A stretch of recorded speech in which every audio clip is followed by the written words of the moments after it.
Temba Bavuma আমার কাছে মনে হয় তিনি হচ্ছে নিশ্চিন্তে ঘুমাতে পারবেন। তাকে তো কম ট্রল সহ্য করতে হয়নি, অনেক ট্রল, অনেক সমালোচনা হয়েছে এই টেম্বা বাবুমাকে নিয়ে। দেখেন, তার অধিনায়কত্বেই দক্ষিণ আফ্রিকা অলমোস্ট 27 বছর পরে, মানে ওই যে 1998 সালে মিনি বিশ্বকাপ খ্যাত আইসিসি নকআউট বিশ্বকাপ তারা কিন্তু জিতেছিল। এরপর থেকে একটা শিরোপার জন্য, মানে আইসিসি অর্থাৎ বৈশ্বিক কোনো টুর্নামেন্টের শিরোপার জন্য তাদের দীর্ঘদিনের অপেক্ষা, ভাই, দীর্ঘদিনের অপেক্ষা।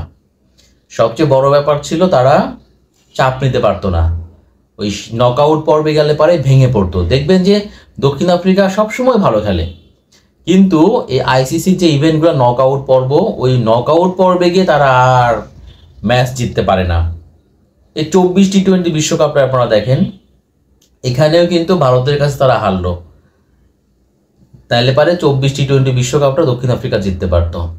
তো ফাইনালি সেই 27 বছর মানে 98 সালের পরে এসে তারা আবারও আইসিসির বৈশ্বিক কোনো টুর্নামেন্ট মানে আইসিসি টেস্ট চ্যাম্পিয়নশিপে চ্যাম্পিয়ন হলো, তাও কিনা সেটা অস্ট্রেলিয়ার বিপক্ষে ম্যাচ জিতে।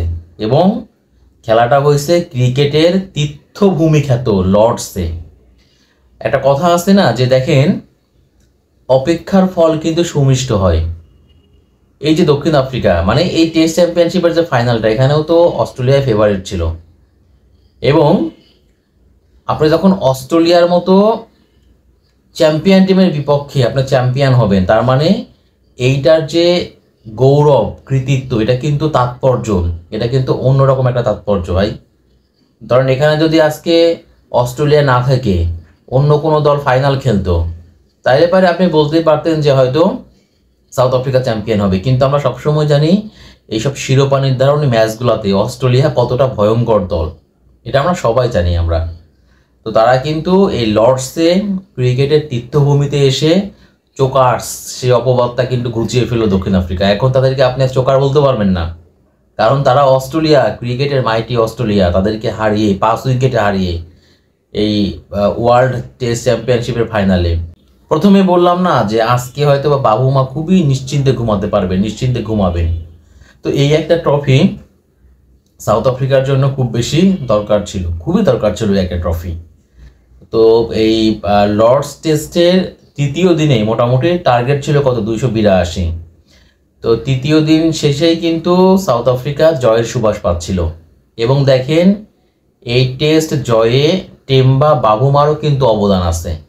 মানে তিনি তৃতীয় দিনে হ্যামস্ট্রিংয়ে টান পেয়েছিলেন, খুঁড়িয়ে খুঁড়িয়ে হাঁটছিলেন, তারপরেও তিনি দ্বিতীয় ইনিংসে 66 রান করেছেন। আর যদি আপনার 282 রান তারা করতে গিয়ে সবচেয়ে বড় যে জয়ের নায়ক, সেটা হচ্ছে মার্করাম, যিনি কিনা প্রথম ইনিংসে 0 রান করেছিলেন। সেই মার্করাম কিন্তু সেঞ্চুরি করেছেন, 136 রান করেছেন। আর টেম্বা বাবুমা ক্যাপ্টেন, তিনি 66 রান করেছেন। এবং শেষ পর্যন্ত তারা 5 উইকেটে ম্যাচটা জয়লাভ করেছে। যাক, যে কথা বললাম যে 98-এর পরে এসে আবারও তারা ওই চোকার অপবাদটা ঘোচালো, তারা আইসিসির বৈশ্বিক টুর্নামেন্টে শিরোপা জিতলো।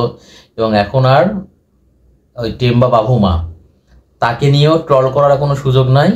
আর সাউথ আফ্রিকা যে চাপের সময় ভেঙে পড়ে ম্যাচ জিততে পারে না, এই কথা বলারও কোনো সুযোগ নাই। দ্যাট মিন্স সাউথ আফ্রিকা কিন্তু এখন চ্যাম্পিয়ন।